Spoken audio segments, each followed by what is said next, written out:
जिल्हा परिषद निवडणुकीचे बिगुल वाजताच यड्राव जिल्हा परिषद मतदारसंघातील राजकीय हालचालींना वेग आला आहे।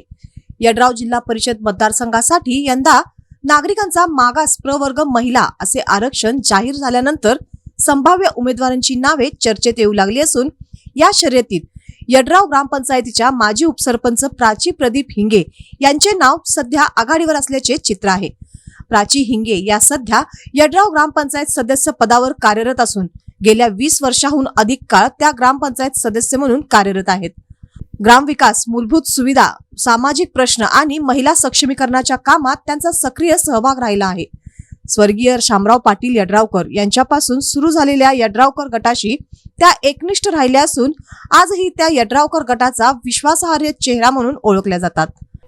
माजी आरोग्य राज्यमंत्री व आमदार राजेंद्र पाटील यड्रावकर यांच्या मार्गदर्शनाखाली व जयसिंगपूरचे लोकनियुक्त नगराध्यक्ष संजय पाटील यड्रावकर यांच्या पाठिंब्याने यड्राव परिसरात रस्ते, पाणी पुरवठा, नागरी सुविधा यासारखी विकास कामे करण्यात प्राची हिंगे यांनी पुढाकार घेतला आहे। राजकारण असो वा समाजकारण, हिंगे कुटुंबाचा यड्राव गटाशी असलेला संबंध गेल्या 20 वर्षापासून दृढ राहिला आहे। एकमताने, एक दिलाने आणि निष्ठेने त्यांनी गटाशी आपली बांधिलकी जपली आहे।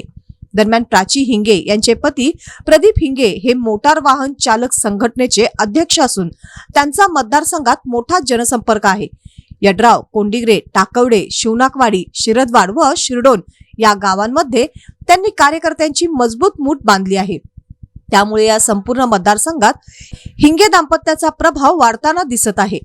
यड्राव जिल्हा परिषद मतदारसंघातून प्राची प्रदीप हिंगे यांना उमेदवारी मिळावी यासाठी आता कार्यकर्तेच पुढे सरसावत असून आगामी निवडणुकीत त्यांची उमेदवारी निश्चित मानली जात असल्याची चर्चा राजकीय वर्तुळात रंगू लागली आहे।